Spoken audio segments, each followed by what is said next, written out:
Nessa aula vamos estudar sobre o regionalismo. Então, o que é regionalismo? É quando os países se agrupam e formam blocos econômicos. Esses blocos econômicos são chamados também de blocos econômicos regionais, justamente por se localizarem em uma determinada região econômica do globo.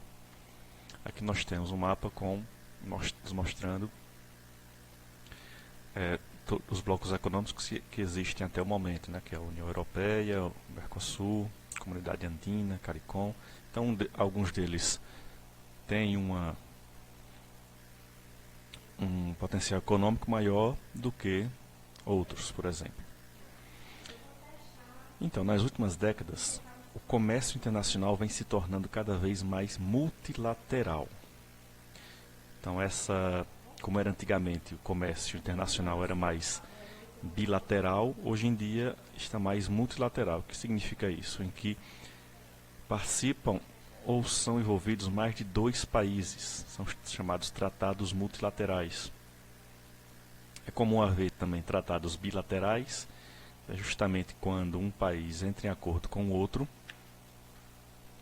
Muito comum isso. O Brasil, por exemplo, tem tratado bilateral com a Alemanha, com a Rússia, com a China, com os Estados Unidos, e tem tratados multilaterais que são justamente no Mercosul e outros mais.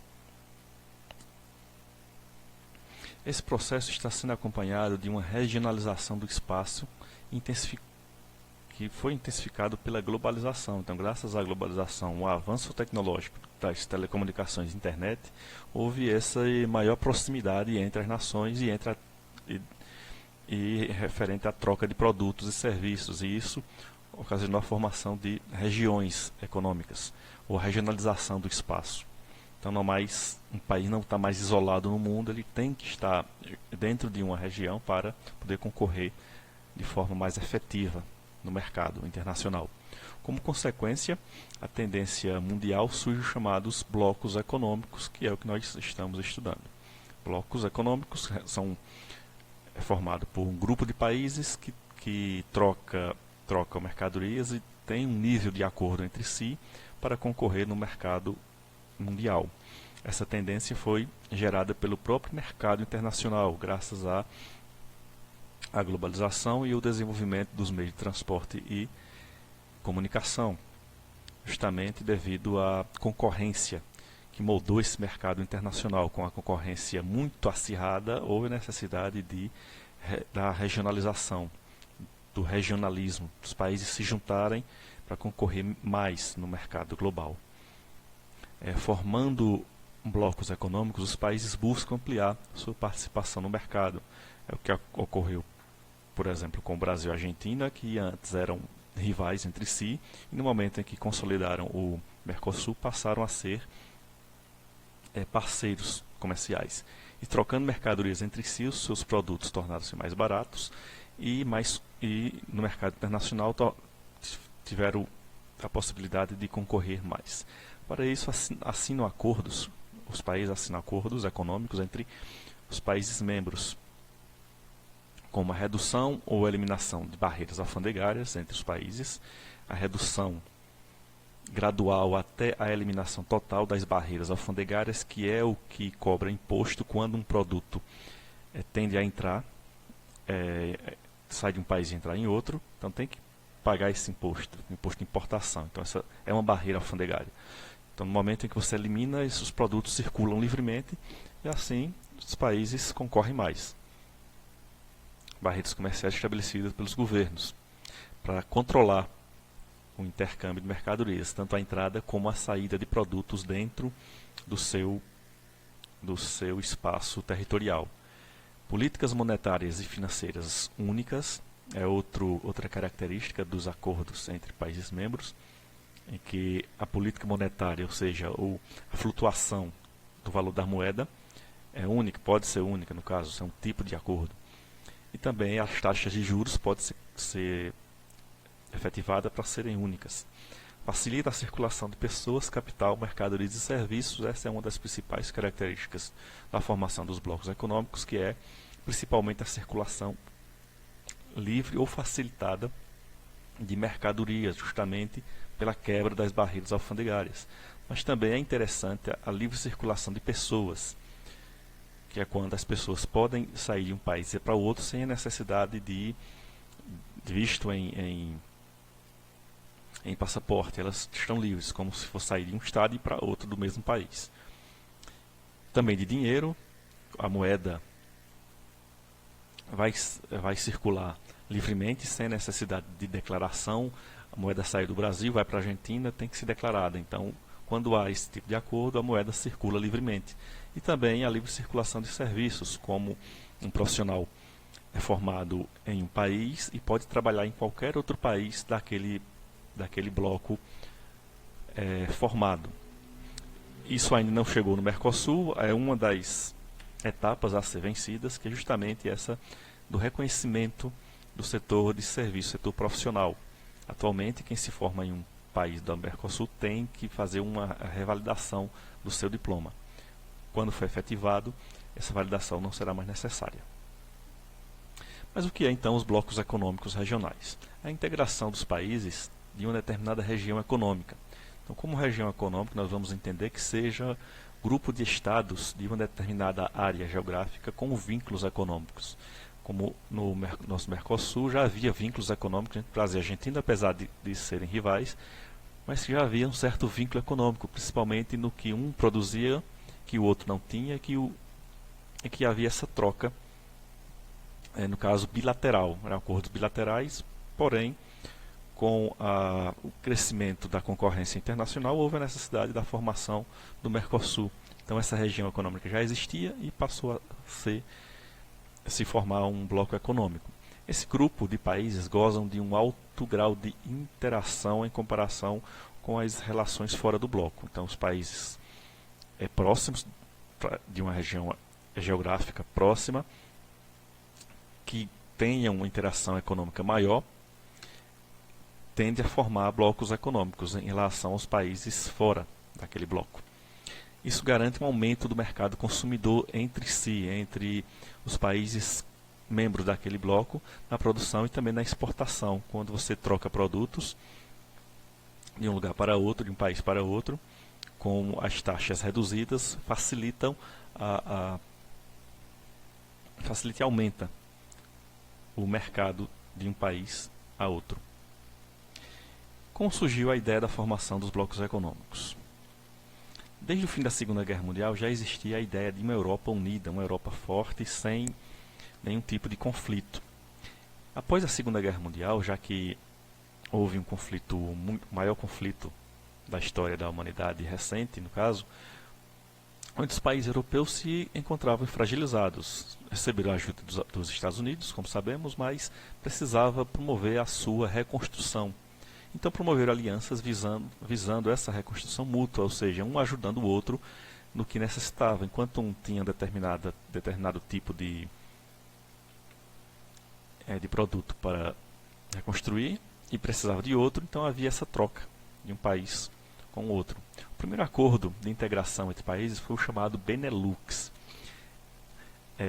que corresponde às iniciais dos seus países membros: Bélgica, de BE, NE de Nederlândia, que são os Países Baixos, ou conhecidamente, principalmente aqui no Brasil, como Holanda, e Lux de Luxemburgo. Tá aí o nome Benelux. Aqui nós temos o mapa dos países que formam o Benelux. A Holanda, né, que são os Países Baixos, a Bélgica e Luxemburgo aqui.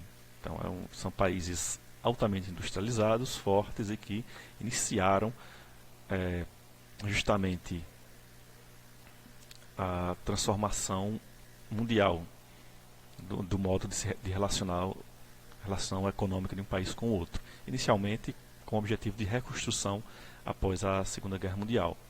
Aqui Maastricht foi justamente o local da assinatura do acordo para a formação da União Europeia. O Benelux era uma zona de livre comércio. Então, é um tipo de nível de bloco econômico inicial, onde a circulação de produtos vai sendo gradativamente reduzida as tarifas desses produtos entre os países membros.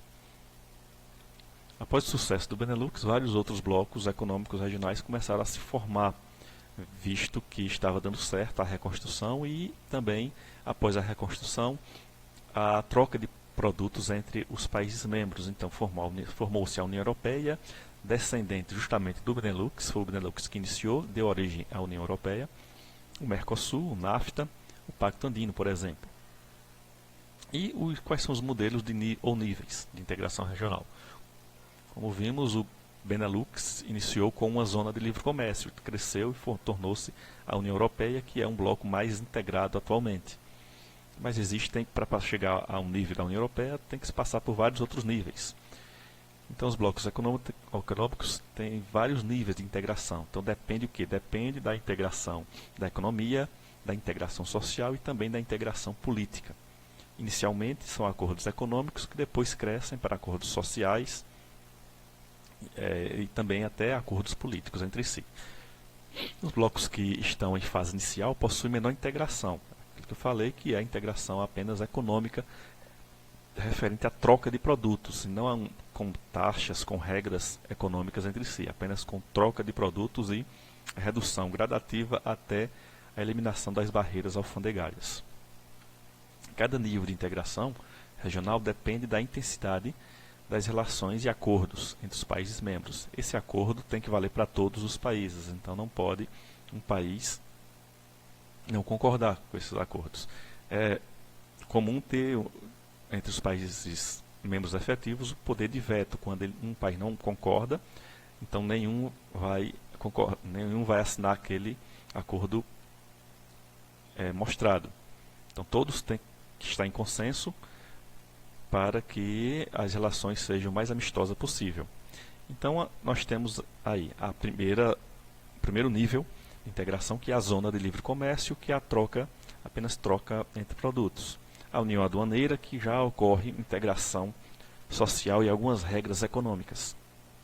O mercado comum, que é quando a economia funciona como um único país, com todas as regras iguais, regras econômicas iguais para todos. A união econômica e monetária é quando já possui uma moeda para todos os países, uma moeda única. E a união política, que é uma forma ainda em discussão, abstrata, que não existe ainda nenhum tipo de bloco econômico como união política. Então, iniciando com a zona de livre comércio, ela vai ter uma eliminação progressiva das barreiras alfandegárias para o comércio. Então, a zona de livre comércio é puramente comercial, é puramente troca de produtos. E o objetivo é essa troca de produtos ficar livre, os produtos entrarem e circularem entre os países membros livremente. Cada país membro tem políticas tarifárias externas ao bloco próprias, então eles são livres para trabalhar com outros países fora do bloco econômico. O NAFTA é um exemplo desse tipo de integração. O NAFTA, que é o Acordo de Livre Comércio da América do Norte, é formado pelos países justamente da América do Norte, Estados Unidos, Canadá e México. A União Aduaneira tem como objetivo a eliminação das barreiras alfandegárias, a exemplo da zona de livre comércio, e também tem uma tarifa externa comum ao bloco. Então, os países que queiram negociar com outros países fora do bloco têm que obedecer àquela taxa que é fixada de importação comum para todos. Então, você não pode negociar com um país fora do bloco diferentemente do outro país, como por exemplo, o Brasil e a Argentina tem que ter uma tarifa externa comum. Então, comprando produtos da Alemanha, essa taxa tem que ser igual. Se for taxada em 10%, 20%, 30%, ela é igual para o Brasil e a Argentina comprando da Alemanha, por exemplo. Então, essa tarifa externa tem as mesmas taxas alfandegárias sobre produtos importados, que é aquilo que eu falei da compra dos produtos da Alemanha, tem que ser uma taxa só para todos eles. O Mercosul é um exemplo dessa integração. O objetivo do Mercosul, na verdade, é se tornar um mercado comum, visto que o próprio nomenclatura do bloco é Mercado Comum do Sul. Mas ele ainda está no nível de União Aduaneira, que é formado atualmente por Brasil, Argentina, Uruguai, Paraguai e Venezuela. Só que a Venezuela atualmente encontra-se suspensa devido a alguns delitos. O mercado comum, que é um sistema mais avançado, possui as mesmas características da união aduaneira, ou seja, taxa única para o mercado externo, além de livre circulação de investimentos e de pessoas. Então, quando o Mercosul tornar-se um mercado comum, ele vai ter livre circulação de pessoas e investimentos, ou seja, livre circulação de capital e também de profissionais, para trabalhar em qualquer lugar dentro do bloco. Então, a gente pode se formar na Argentina, no Paraguai, no Uruguai e trabalhar em qualquer país desse bloco. Estabelece padronização entre as leis trabalhistas, tributárias e outras, ou seja, há uma lei fixa trabalhista. A lei trabalhista vai servir para todos os países, então está longe ainda de acontecer no Mercosul, visto que leis trabalhistas mudam o tempo todo aqui no Brasil. Leis tributárias, que são os impostos e taxas pagas por todos os serviços, como Detran, como luz, água, etc. E além de outros tipos de taxas que a gente paga nos bancos ou na própria Receita Federal. Então, quando há essa padronização, aí o Mercosul se tornará um mercado comum, que ainda está distante. Hoje nós temos o quê? Livre circulação de mercadorias e ainda de pessoas como turismo, mas não de pessoas como prestador de serviço no Mercosul. A União Europeia é um exemplo desse tipo de integração. A União Europeia tem leis trabalhistas próprias para todos os países do Mercosul, tem leis tributárias, uma taxa fixa de mercado, além de outras taxas. Então, o Mercosul é o bloco mais avançado de todo o mundo. A União Europeia é o bloco mais avançado de todo o mundo. Então, ele é formado por quase todos os países, com exceção da Noruega, Suíça, Croácia, Sérvia, Montenegro, Bósnia, Herzegovina, Macedônia, Albânia, Rússia, Belarus, Ucrânia e Moldávia. Esses países não fazem parte da União Europeia, visto que Rússia, Belarus, Ucrânia e Moldávia fazem parte de outro bloco econômico que é a CEI, que nós vamos ver lideradas pela Rússia, sendo que atualmente o Reino Unido está em processo de separação da União Europeia. Está parado esse processo de separação justamente por conta da pandemia, e que esse processo é chamado Brexit, que é a saída dos britânicos.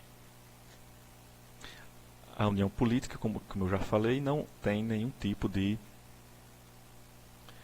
mercado comum. A União Europeia tende a ser uma união política, mas para isso necessitará de leis políticas únicas e eleger um único representante para todos os países do bloco. A União Econômica e Monetária é quando, como eu falei, há a integração e também a moeda única entre os países, circulação de um único tipo de moeda. Então ela tem um valor fixo entre os países membros. Atualmente é o mais avançado tipo de bloco econômico, já que a união política não existe, prevê as mesmas características do mercado comum e adota a moeda única e o Banco Central único. Então, esse Banco Central, na União Europeia, no caso, ele é que determina as regras monetárias para todos os países, ou seja, para todo o bloco, todos os membros do bloco. Também possui instituições supranacionais. Tem o Tribunal Supranacional, Tribunal da União Europeia, ministérios do bloco e também Parlamento da União Europeia. Além de cada país ter o seu próprio tribunal, ministério e parlamento, tem as instituições supranacionais que regulamentam questões de acordo com todos os países. Além disso, é padronizada a política econômica, é padronizada a política monetária de todos os países membros. Então, todo tipo de política referente à economia e à circulação de moeda e valorização da moeda é definida por esse Banco Central único. A União Europeia é um exemplo desse tipo de integração, mas não é a União Europeia toda, é apenas a maioria dos países que fazem parte da chamada zona do euro, que é a moeda única da União Europeia que circula nesses países.